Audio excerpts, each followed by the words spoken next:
안녕하십니까. 오늘 여러분들과 함께 도농교류의 농촌체험, 농촌관광과에 대해서 함께 공부하게 될 경기대학교 관광개발학과 박세정 교수입니다. 안녕하십니까. 제가 여기 표지의 제목을 어딜 가도 좋다 경기도 농촌체험마을 대 어초체험마을 당신의 선택은 이렇게 적은 것은 지금 현재 경기도에 있는 그 바탕화면을 제가 가져온 겁니다. 그래서 최근에 이제 도시민들과 농촌과의 교류 활성화를 추구하기 위해서 농촌마을은 농촌마을대로 또 어촌마을은 어촌마을대로 많은 노력들을 하고 있습니다. 그럼에도 불구하고 일부 그 성공적인 마을이 있는가 하면 그렇지 못한 마을이 대부분입니다. 그래서 그런 부분들 어떻게 해서 성공적인 마을들은 도농교류를 활성화했는가, 또 그렇지 못한 마을은 어떤 이유로 그렇게 되지 못했는가, 거기에 중점을 두고 국내외 사례 위주로 간단하게 오늘 살펴보는 시간을 가져보도록 하겠습니다. 먼저 농촌관광이라는 그 용어에 대한 정의는 그 학자마다 조금씩 분분한데 순수한 의미, 여기서 순수한 의미라는 것은 학술적인 의미의 농촌관광이 되겠죠. 그래서 농촌 지역에서 일단 발생을 해야 되겠고요. 그 다음에 농촌으로서의 기능을 수행하는 지역, 즉 어메니티 제공 및 식량 생산이라고 되어 있습니다. 여기서 얘기하는 어메니티라는 것은 도시에서는 잘 느낄 수 없는 어떤 쾌적함을 얘기하는 것이죠. 그래서 여러분들 우리 왜 뭐 봄, 가을 이럴 때쯤 되면 아침에 그 이슬이 싹 내리고 아주 상쾌한 그런 기분이 있잖아요. 그런 주변 환경이라든지 그런 연관된 모든 서비스 이런 것들을 통칭을 해서 우리는 어메니티라고 합니다. 그 다음에 이제 규모가 좀 작아야 되고 그 지역 자체가 가지고 있는 고유한 전통성, 그죠? 그 다음에 다양한 프로그램이 있어야 되겠다. 그래서 궁극적으로 이 농촌관광을 이제 한마디로 정의를 하자면 농촌 지역에서 이루어지는 관광활동 또는 농촌 지역이 가지고 있는 자연, 사회 또는 관광자원의 중요성을 인식하고 농촌 지역 주민이 이것을 관광자원, 즉 관광 매력물로 서비스로 제공하는 제반 활동 이런 것들을 통칭해서 우리는 농촌관광이다 라고 얘기를 합니다. 유사 개념이 있죠. 농촌관광 말고 그럼 농업관광은 무엇이냐, 이것은 유사한 내용인데요. 농업이나 농업 생산물을 통한 관광을 통해서 농업이나 농업 생산물을 많이 판매하는 이런 쪽에 초점을 뒀다 이렇게 보시면 좋겠고요. 관광 농원이라는 말 요즘 많이 쓰다가 이제 최근에는 농업, 팜 투어리즘 이런 말 영어로 많이 쓰지 않습니까? 사실은 이런 농촌 관광을 체류하면서 느낄 수 있도록 해주는 개념을 우리는 관광 농원 이렇게 얘기를 합니다. 또한 이제 그린 투어리즘이라는 용어가 있는데 이 그린 투어리즘이라는 용어는 사실은 정책적인 용어입니다. 그래서 실질적으로 우리가 일상생활에서 쓰는 용어는 아니고요. 유사한 이런 개념들이 있으나 통칭 우리는 다 농촌관광이다 이렇게 이해를 해주시면 큰 문제가 없을 것 같습니다. 그 다음에 이제 생태관광이라는 게 있고, 특히 이거는 이제 환경과의 조화, 여기에 역점을 두고 그 중에 이제 한 부분으로서 농어촌 관광을 활성화시키자라는 개념이라고 이해를 해주시고요. 궁극적으로 이러한 모든 것들을 포괄하는 지속 가능한 관광이라는 용어가 있습니다. 이것은 자연과 인간과 그 해당 지역 모든 것들이 서로 균형을 이루어가면서 천천히 변해가는, 그죠? 그러니까 환경을 오염시키거나 너무 급격한 발전으로 인해서 부정적인 현상을 최소화하기 위한 변화의 과정에 초점을 둔 그런 형태의 관광이다라고 우리가 개념 정의를 할 수 있겠습니다. 그래서 가장 포괄적인 개념인 지속 가능한 관광이 지향하는 바는 크게 세 가지로 볼 수 있는데요. 첫 번째는 이제 지역사회의 삶의 질을 향상시키고, 우리는 뒤에서도 제가 말씀드리겠습니다만 관광이라 그러면 너무 경제적인 목적으로만 갑니다. 사실은 농촌관광이라는 것은 농촌에 거주하고 있는 주민들의 삶의 질을 향상시키는 게 첫 번째가 돼야 되겠죠. 두 번째로는 방문자, 즉 관광자죠. 해당 지역을 찾는 방문자에게 다양한 종류의, 그죠? 도시민들이 겪어볼 수 없었던 아주 양질의 다양한 경험을 제공해야 되고, 세 번째는 지역사회와 관광자가 서로 공존하는, 우리는 그것을 서로 간의 호스트와 게스트 간의 커뮤니케이션이 원활하게 돼야 된다 이런 식으로 이제 학술적으로 얘기하는데요. 결국은 서로가 공존하는 그런 품질, 퀄리티를 유지해야 되는 개념이다. 이렇게 이해해 주시면 되겠습니다. 자, 궁극적으로 농촌관광의 목표는 뭐 숙박 중심의 과거의 단순한 관광 사업에서 또 그 다음에 가공과 판매로 연결되는 복합 경영, 이렇게 전환이 돼야 된다, 발전이 돼야 된다, 이렇게 보고요. 또 마을 단위의 사업 추진으로서 다양성을 갖출 필요가 있습니다. 그래서 대개 보면 마을 이제 좀 커지면 마을 자체의 어떤 법인을, SPC 특수목적 법인을 만들게 되겠죠. 그 다음에 투자 위험을 분산하는 그런 전략이 필요하죠. 가장 결정적이라고 얘기할 수 있는 게 주민들의 자발적인 참여입니다. 자발적인 참여. 이게 지금 빨간 게 잘 안 보이는데요. 주민들이 자발적인 참여가 절대적인 조건이 되겠습니다. 그 뒤에서 사례에서 제가 자세히 말씀드리고요.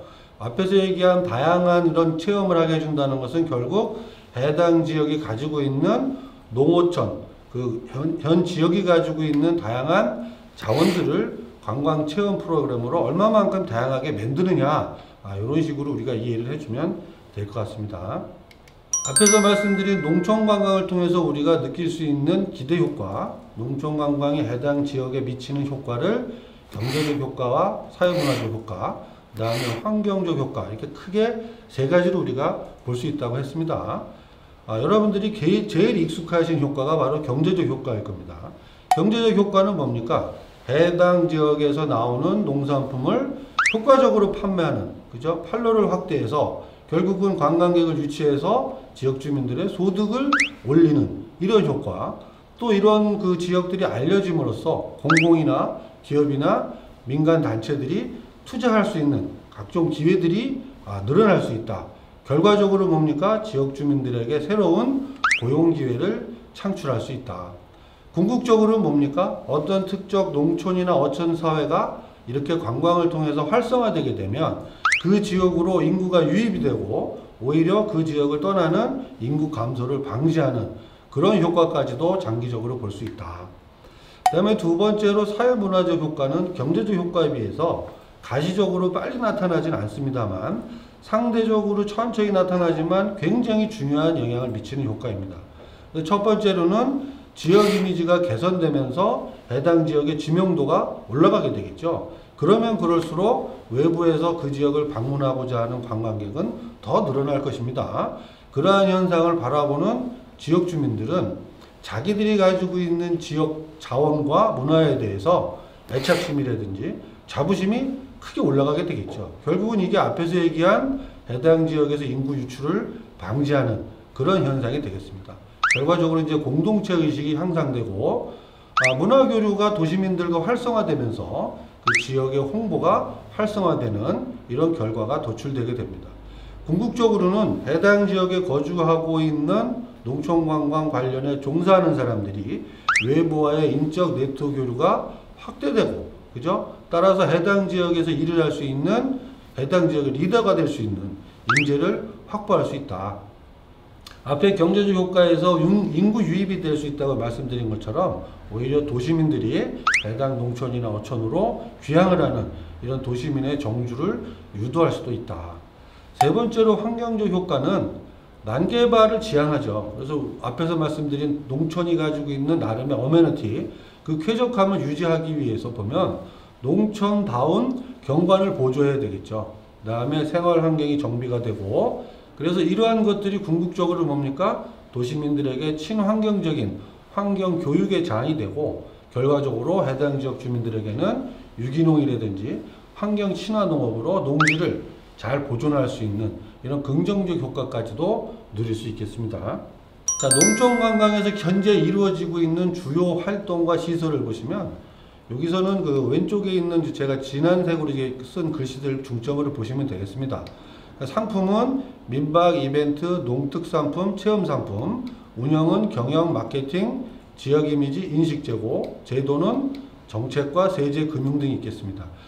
뒤에서 제가 좀 자세히 말씀드릴 건데, 이러한 것들은 지금 우리나라에 있는 또 외국의 일부 국가들도 공통적으로 구성되고 있는 요소들입니다. 농촌이나 어촌이나 어디든 다 똑같이 이러한 요소들이 활성화돼야만 그 해당 지역의 농촌 관광이 활성화된다. 그렇다면 제일 중요한 게 뭐겠습니까?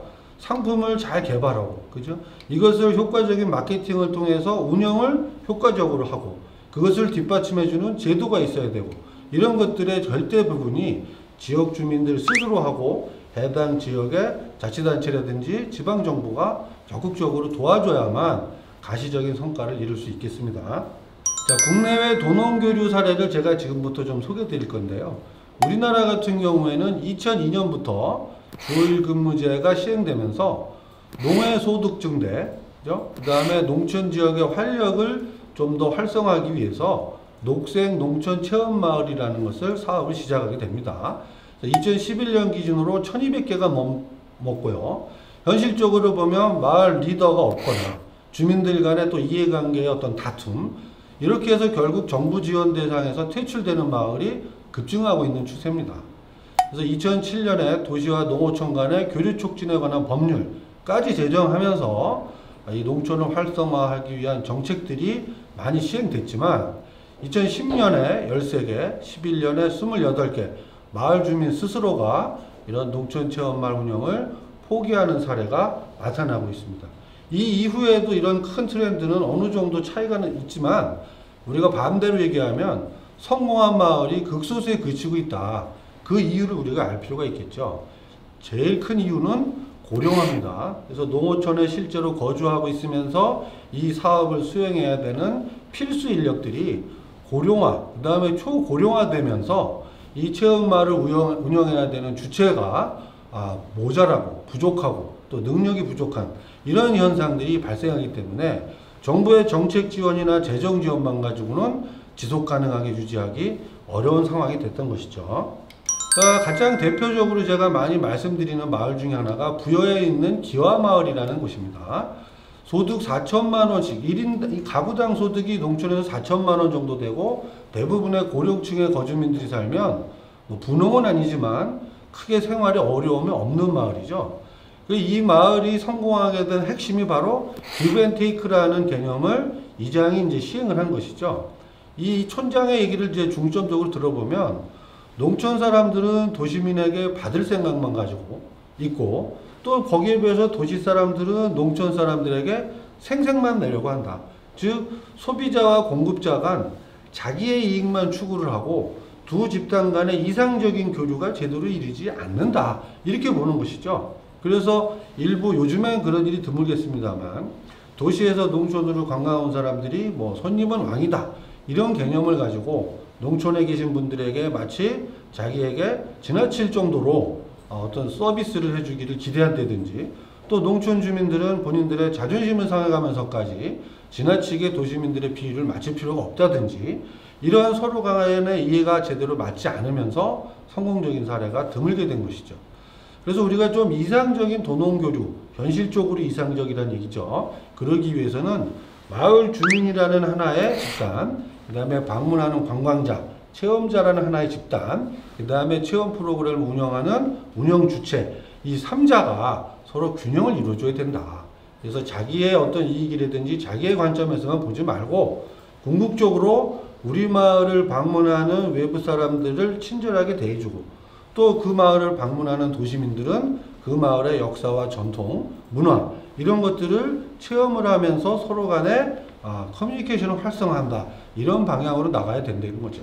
결국 그렇다고 보면 마을 주민은 주민대로, 운영 주체는 주체대로, 또 방문하는 관광자들은 관광자대로 나름의 어느 정도의 기본적인 교육이 필요할 것입니다. 그래서 이 기와마을 같은 경우엔 2008년부터 정부에서 2억 원 정도를 이제 지원을 받아서 체험관을 건립했죠. 전체 90가구 중 53가구, 즉 한 60% 정도가 이 체험마을 사업에 참여를 했고요. 주요 그 생산품은 수박, 멜론, 오이, 호박 등입니다. 그러니까 농가당 수익이 연간 4천만 원 정도 됐고요. 그래서 이 앞에서 말씀드린 것처럼 그 주민들이 대부분이 초고령 사회에 진입한 마을이기 때문에 이러한 사업을 적극적으로 끌고 갈 리더가 부족했던 것이죠. 그때 이제 서울에서 농협중앙회 근무 경력이 충분히 있었던 50대의 정하진 촌장이 2003년에 정착을 하게 됩니다. 그래서 이러한 사업을 본인이 추구하려고 하다 보니 산무와 삶애치를 느꼈다고 합니다. 즉 가장 중요한 인력, 주도적으로 일할 사람이 없고 마을 사람들이 이런 사업에 대해서 참여할, 일할 의지가 없고 결정적으로 뭡니까? 하고 싶어도 어떻게 해야 되는지 일하는 방법을 모르는 것이죠. 그 다음에 뭡니까? 생각을 하는 능력, 헤드, 그 다음에 마음, 이제 진정성, 그 다음에 실천하는 손, 이 세 가지가 부족하더라. 이런 진단을 마치고 나서 실제로 먹고 사는데 큰 지장이 없는 지역 주민들에게 이러한 그 체험 마을 사업이 크게 필요하게 절감이 느끼지 못했던 것이죠. 결국 마을 주민들은 타지에서 온 촌장에 대한 어떤 받아들이지 못하는 마음, 그 다음에 우리 마을에 기껏해야 뭐 대단한 것도 없는데 무슨 왜지 서울에서 손님이 오겠냐, 이런 부정적인 의식들이 가장 큰 장애물로 작동을 했던 것이죠. 이러한 문제를 개선하기 위해서 촌장은 선진지로 이름난 체험마을, 이런 데를 이제 마을 사람들을 데리고 방문해서 간접적인 교육을 이제 제공을 했고요. 그 다음에 마을회관에서 보통 농한기에 주로 많이 하는 화투치고 윷놀이, 그냥 소일거리만 하던 장소를 운동을 한다든지 컴퓨터 교육을 한다든지 이런 문화생활을 하는 장소로 성격을 바꾸는 것입니다. 여기 있는 것은 지금 현재 그 기어마을에서 당일과 숙박 체험 프로그램에서로 이루어지는 두 가지를 제가 여기다 갖다 놓은 건데요. 여러분들한테 이거를 보시라는 게 아니라 앞에서 말씀드린 것처럼 수박, 멜론 이런 정도의 작은 농촌 마을이 얼마나 다양한 이런 콘텐츠들을 만들어서 도시민들에게 체험 상품을 제공하고 있는지, 이것이 또 고정된 게 아니겠죠. 이용자들의 반응을 보면서 잘 되는 프로그램은 더 발전시키고 그렇지 않는 건 빼고 새로운 프로그램을 또 도입하고, 이런 노력들이 안정적으로 소위 말해서 지속 가능한 성장을 하게 되는 지름길이다, 이렇게 말씀드릴 수 있겠습니다. 두 번째로는 이제 그 논산에 있는 포전 마을인데요. 아시는 분은 아시겠지만 딸기로 아주 유명한 마을입니다. 그래서 이 마을은 소셜 커머스, 요즘에 여러분들 쿠팡 아시잖아요. 쿠팡이 이런 배달 이런 걸로다가 굉장히 그 대박을 친 기업으로 지금 알려져 있는데, 대표적인 소셜 커머스 기업이죠. 이런 소셜 커머스와 연계를 해서 체험 계획을 유치하고 농촌의 새로운 미래를 개척해가는 이런 추구를 한 마을로 어느 정도 성공한 마을입니다. 그래서 농촌 체험 마을이라는 것을 포털 사이트 뭐 어디 있잖아요. 거길 치면 소셜 커머스 회사와 연계한 뭐 쿠팡이라든지 뭐라든지 이런 그 소셜 커머스 연계된 마을로서 이 마을이 같이 떠옵니다. 그렇기 때문에 자연적으로 홍보 효과가 되겠죠. 결국 이 마을은 농촌 마을이 현재 IT 이용자가 급증하는 추세이기 때문에 이러한 소셜 커머스를 활용한 공격적인 마케팅을 통해서 성공한 사례다, 이렇게 말씀드릴 수 있겠습니다. 여기도 마찬가지죠. 99년 고향 마을로 귀농한 김승건 위원장이라는 분이 포천 마을을 체험 마을로 만들어서 마을의 가치를 극대화하자라고 이제 주장을 했죠. 여기도 초기에는 이제 주민들이 큰 반응이 없었습니다. 체험 마을을 통해서 가장 기본적인 거, 아까 제가 말씀드린 농업 관광의 형태죠. 방문자들에게 딸기를 직거래하도록 해서 매출을 높이고, 그 다음에 딸기 체험이라는 이름으로 방문자들이 딸기를 직접 수확을 하기 때문에 딸기 수확에 대한 인건비를 절감할 수 있다. 궁극적으로 뭡니까? 체험자들이 그 마을에 숙식을 하게 됨으로써 또 다른 소득원을 창출하게 된다. 이러한 것들로 마을 주민들을 설득을 해서 결국에는 주민 30명이 시드머니죠. 시작하는 초기 자금으로 4천만 원을 만들고 정부의 보조금을 통해서 2009년에 2층짜리 체험관 건물을 신축하고, 그 다음에 이제 딸기 체험 농가가 많은 논산의 장점을 살려서 논산역과 자매 결연을 맺고 한국철도공사인 코레일과 또 업무 협약을 맺어서 이 마을을 홍보를 하게 되는 것이죠. 그러니까 지금 소셜 커머스 뿐만이 아니라 SNS 이런 것들을 통해서 마을 홍보를 가지고 굉장히 성공하게 되는 그런 마을입니다. 여기도 앞에 지금 기와마을처럼 딸기 하나로 시작했다 딸기로만 끝나는 게 아니죠. 그래서 지역 자원을 연계한 마을 기업으로 도전을 하게 됩니다. 그래서 여기도 마찬가지로 그 촌장의 그 인터뷰를 보게 되면 딸기가 메인인데 딸기 수확이, 딸기 체험이 끝나면 그 다음에 뭐 하냐? 이 사람 말이죠. 농촌에서 체험이라는 명목으로 도시민에게 제공할 수 있는 프로그램은 아무리 많아도 50개가 넘을 수가 없다. 따라서 농업과 함께 할 수 있는, 그죠? 토마토 수확 체험, 그죠? 가을철 고구마 캐기 체험, 결국은 계절별로 봄, 여름, 가을, 겨울별로 메인은 딸기지만 이런 다양한 프로그램을 계절별로 도입을 함으로써 해당 지역에서 도시민들이 다양한 체험을 할 수 있도록 프로그램을 지속적으로 개발해야 된다. 이것이고요. 특히 제가 좀 관심을 가진 것은 승마와 수상스키라는 지역의 어떤 자원을 활용한 것이죠. 그래서 도시민들이 사실은 승마나 수상스키 웬만한 소득이 이르지 않고서는 체험하기 좀 어려운 그런 여가 활동이죠. 이런 것들을 프로그램에 더 함께 연계를 해서 저렴한 가격에 이러한 새로운 독특한 체험도 할 수 있도록 해서 마을의 방문율을 끌어올릴 수 있던 것이죠. 이후에는 이제 딸기에서 딸기잼, 그죠? 딸기잼에서 그 다음에 이제 또 다른 이제 품목으로 확산이 되겠죠. 이렇게 특정한 마을이 가지고 있는 자기만의 고유한 자원을 방문객을 유도하기 위한 활발한 마케팅 전략을 통해서 활성화시킨 이후에는 그 메인 컨텐츠를 중심으로 또 다른 제2, 제3의 품목들을 확산해 나가는 이런 방식이 굉장히 바람직하다. 이 말을 꼭 드리고 싶습니다. 여기도 지금 포전마을에서 체험 프로그램과 공예체험하는 다양한 프로그램들이 있다는 것입니다. 그러니까 여러분들에게 이거 하나하나를 보시라는 게 아니라 딸기 마을에서 무슨 고구마 수확 체험을 하냐, 계절성을 극복하기 위해서 그런 것이죠. 그래서 이런 다양한 직접 체험과 또 다른 창조적인 만들기 체험 프로그램 이런 것들을 지속적으로 업데이트하면서 이 마을이 성장할 수 있는 원동력이 됐다. 이렇게 이해를 해주시기는 바라는 마음으로 제가 이 그림을 넣습니다. 그 다음에 이제 해외 사례로서 우리가 일본 사례를 워낙 많이 들고 다른 데도 보면 또 유럽이나 북미 사례도 많이 듭니다만 저는 그 중에서도 주목한 게 독일입니다. 독일의 이제 츠바이텔러란트라는 우리식으로 치면 지역 관광공사라고 부를 수 있을까요? 근데 엄밀하게 공사는 아닙니다. 그래서 관광 마케팅, 즉 지역에 가지고 있는 자원을 마케팅이라는 기법을 통해서 홍보를 극대화함으로써 이 지역의 어떤 관광으로서의 잠재적인 가치를 충분히 높인 그런 마을이다. 그래서 여기는 독일 남부에 있는 6개의 우리 면 단위 정도의 지역과 서로 네트워크를 형성을 해서 만든 하나의 단체, 우리는 관광협회 이렇게 볼 수도 있겠습니다만 관광공사라고 통칭하겠습니다.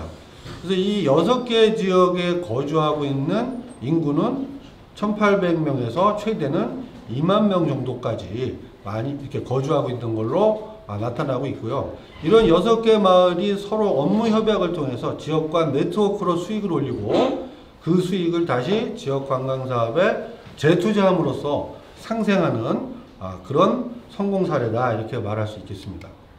네, 그래서 결론적으로 도시민과 농촌 간의 교류, 즉 새로운 농촌 관광의 전략으로서 가장 핵심적인 키워드를 제가 말씀드리면 연대라고 말씀드릴 수 있겠습니다.